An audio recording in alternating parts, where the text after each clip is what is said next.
Marky Dragon, also known as Marcus Eikenberry in real life, and today I am again out in Knoxon, Montana, out in the wilderness, no cell phone connection. There is internet, satellite-based, up at the ranch house. Not in my sleeping quarters, though, above the barn. So, I want to tell you about, this is more entrepreneurial stuff, about, you know, kind of the rise and fall, rise and fall, rise and fall, rise of an entrepreneur, which that resembles me going like this. Hopefully the last one is, woo, off the chart. So, and it doesn't go back down. So, in the last episode I talked a little bit about bankruptcy and about what that is. So I want to tell you exactly what it means to go bankrupt, how it's affected me personally, you know, and so you can relate to this about how it may affect you if you're considering doing bankruptcy. So let's title this, How to Successfully Go Bankrupt. My, I can just see the ads coming up now on all kinds of lawyers looking to help you go bankrupt. So, anyway, after my first big business, which was a computer store, and I went completely broke on that. I had $180,000 in debt after that, and I had a lot of people that I was supposed to pay off immediately and couldn't. So I had no choice but to do bankruptcy. I had no income either, because I had thought that from my sale of my company I was going to get $40,000 after they had paid all the debt, when instead I got a check for $386 because I didn't read the contract and I kept all of the debt. So it left me with no choice. I had people wanting thousands of dollars immediately, and they were not willing to accept any less. So I look at this and I'm like, well, they're going to sue me, they're going to win in court because I'm guilty, I owe them the money, and they are going to, they're going to win, and then they're going to take all my stuff, and then I'm going to be destitute, they're going to garnish my wages, they're going to do all this stuff, you know, if I'm working for someone else. I had been self-employed for quite a while and did not want to work for someone else, but I did end up taking a job at Micron. I have another video somewhere where I talked about it. It was the worst job I ever had. Worst. But let's talk about bankruptcy. So there are two types of bankruptcy that are generally available to people like you and me.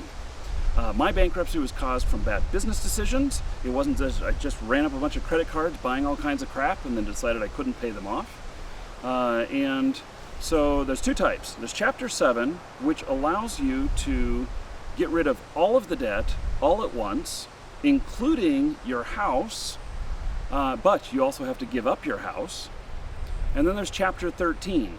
Chapter 13 allows you to keep a certain amount of assets, including your house. There is certain equity amounts, I believe, that you can have in the house before you might have to be forced to do some sort of refinance to help pay back the money. And so Chapter 13 is where you make payments for 3.5 to 5 years after the bankruptcy to the trustee of the court, and then the trustee turns around and makes those payments out to the people who made claims against your bankruptcy. And so this is very common. I did this back in 1999, and actually, was it 99? Yeah, I guess it was. It took me several years to get this done. And we chose Chapter 13 because we wanted to keep our house. And so in the state of Oregon, it was something like you could keep $3,000 worth of assets, and we were able to keep our vehicle, and I don't remember how much the vehicle allotment was. I know that right now, when I last looked, it was like $1,500. You know, if you had a $10,000 car and it's all paid off, they would force you to turn it in, and then you could buy a $1,500 car. So that you can at least have some wheels. That's all you're going to have for $1,500, but, you know, so of course, the best way to go about this is to just pay your damn bills. But bankruptcy is there for if someone like you or I gets into trouble, gets over in our head, makes mistakes, or has other circumstances. The most common reason for bankruptcy is medical bills, and you know that happens to all of us. So we chose Chapter 13 because we're going to save the house, going to save a car. I needed a car to get to work, to my awesome job that I hated so much. I didn't stay there very long. And so some of the things that we went through, one is that we had to prove all of the money we had. We had to prove all of our assets. We had to show how much they were worth. So like our couch, for instance, you had to know about how much that would sell for at like Goodwill or something like that, so that you could place a value on it. We had to know everything in all of our bank accounts. We had to know everything about everyone we owed money to. I even had to claim family that I owed money to, because in a bankruptcy, you are not allowed to pay anyone back, even your family. And so, and they even ask you this stuff, and if you lie on this stuff, then you could end up with, I don't know, a criminal record and a denied bankruptcy. So you'd be doubly screwed. There's no screwing around with that. Just be honest. There's another video I did about just being honest and about how much better that worked out, even though I wanted to lie so bad sometimes, but it always works out better. Anyway, so we put all of this information together. It was very, very difficult because we had to find all of this different stuff. We had to request documents from different places. I did not keep good record keeping. And so, so when we knew that we owed money to some place, but we didn't know how much, well, we had to contact them, get them to send us documentation. And that was very hard, especially when talking with mortgage companies, because mortgage companies are like going to the DMV and getting your driver's license renewed, and there being some problem. Because when there's a problem, oh God, it's a big problem. So that is, you know, keep good records too. Even if you're going bankrupt, start putting all your records together. You'll be so appreciative of that. So here's how the theory goes with Chapter 13. Well, Chapter 7 first. Let's just talk about that. It's not what I did on this. I did Chapter 13, but Chapter 7 wipes everything clean and you lose everything but a certain dollar amount worth of assets. You get to keep your wedding ring, which isn't counted in the value unless it's a value that is way outside the scope of things. So don't go and buy that $1 million wedding ring before you claim on $1.2 million in debt. They will call you on that. And the everything else goes, except for the basics. They will even, depending on the state you're in, they'll even look at your clothing, how much it's worth, and you may even have to give up some of your clothing and other items that you wouldn't even think that they would even be interested in. And it's not that they're interested in it, it's that it has value. So that's Chapter 7. And it's a little harder to go through a Chapter 7 than it is a Chapter 13. There's a greater test of documentation and proof to meet. So Chapter 13 says, I'm going to pay this stuff back to the people I owe it to. And I'm going to make my best effort with that. And I'm going to tell you how to do this successfully. I had a trick where we paid it off early. The government doesn't allow these to be paid off early, but I'm going to clue you in on how I did it. So the 3.5 to 5 years is the payments that you make. They'll make payments based upon what you can afford on your income that you are currently making.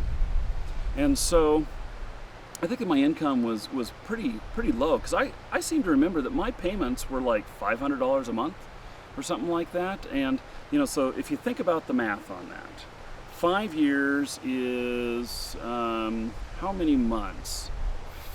60 months. And so 60 payments of 500 is $30,000. Is that right? I think so. Okay, so $30,000 paid back off of $120,000 in debt, $180,000 in debt. The debt stuff works out funny depending on your mortgage and everything, because you don't charge off your mortgage on Chapter 13. You still have that, but I did have a lot of other debt. And so this other debt is then they try and get you to make the maximum amount of payments. So if I was only paying $30,000 in 5 years, then, and I owed like $100,000, they would definitely have me at the maximum payment they could do, and I would maximum length. So they decreed that we were going to pay like this $500 amount over 5 years. So The next month, you start making a payment. Better not lose your job. If you don't complete the payments, then the bankruptcy can reverse itself, and you'll owe everybody money again except for the money that was paid to the people so far. I think we're about to have a car go by. I hear it coming. So, it is, that's what we chose. We chose to do the bankruptcy, Chapter 13, and wave at them while they go by. Shout out to Aunt Sharon. All right. Yeah. So, anyway, we started making the payments, but I started making a lot of money after we started making the payments. And so here's the deal. I said to them, I want to finish this early. I want this off my back and I want it done with. So I went to the trustee and I said, can we up the payments so that I can pay this off early, or can I just pay extra? They told me no. What do you mean no? Have you ever heard of that? This is how dumb government is sometimes. They said, no, you are not allowed to pay extra. You cannot pay this off early. It is not possible. And so I'm just thinking here, I want to do the right thing by all the people still at this point that got screwed out of their money. Do you hear that eagle? Is he behind us? There he is, right up there. That is a bald eagle. I wonder if, let me see if I can zoom in on him. Okay. Let's see, where did he go? There he is. That right there is, where did he go? Oh, there he is. Oh, it's a different bird. Ah, there he is. Oh my. Well, we lost him. Okay, so back to what we were doing here. And, you know, you needed a diversion anyway, didn't you? This is a dry subject. Okay, so the trustee said no, I cannot pay it off early. And I'm just dumbfounded by that. But there is something that they do, and I'm going to tell you this trick that we used where I paid everyone back. They all got paid in full, and it was paid off early. It was paid off at 3 years. 3.5 years was the minimum, and I paid it off in 3 years. And the way I did that was I started making a lot of money. And I was, having great success with the internet.com. And, back in, so I did the bankruptcy in 99, and in 2000, my website went kaboom. And next thing I knew, we had 2.5 million page views a month, and I was getting paid, how much was it? It was like some insane number, like $3 per 1,000 views or something like that. I remember of clearing checks of $13,000 per month for a long time. It was really great. Until it all went bust, and then it went down to like $13 a month, and I said, I ain't putting up ads for nobody no more. It ain't worth it. So I had all this money coming in, and I wanted to pay people off because I wanted to do the right thing, even though legally at that point I didn't have to. And these flies out here, I tell you. So what I did is I had a day job while this was still going on. I had a pretty good day job, and I was making 40 or 50,000 a year at the day job, which it was obvious, when I'm bringing home checks of $13,000 a month, clear after, and working my job that pays me 40 or 50,000 a month. What was that I was taking home? I was taking home 4,000, 3,000 something a month off of my day job. I hadn't quit it yet because I needed the security of that, because I knew that this other stuff was very volatile. So what I did is I told them to withhold an enormous amount extra out of my check on my taxes, because the government takes any refunds that you get while you're in Chapter 13 bankruptcy, while you're making those payments. And so they will apply your refunds back to the money owed.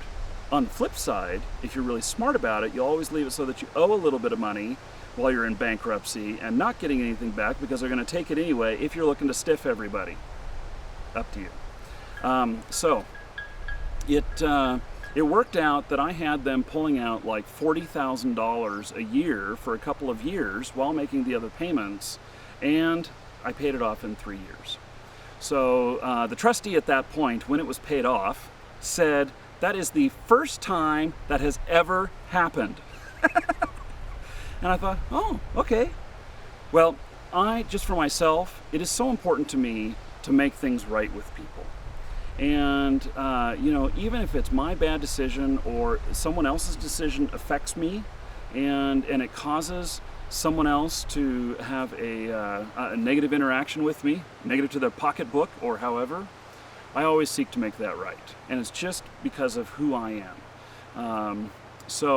But, like I said, with those taxes things, this is a way that you could do it. If you come into a lot of money, why not? Those other people are just like you that you owe the money to. They are hardworking people. They are just like you and me. Maybe they're more successful because they have a company or something like that, but they still work hard for their money and they still deserve it. They don't deserve to have it taken away from them.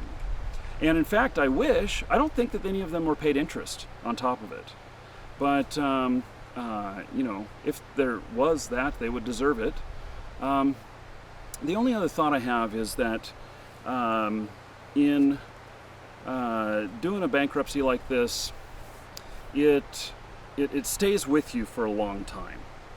And so I had no choice, and so I did it. And I did it because I realized that it was going to help me get on my feet again. Because even after that, so I didn't have all this .com stuff happening whenever I filed, all this mad success. That came up actually right around the same time, but I had no clue that that was going to happen.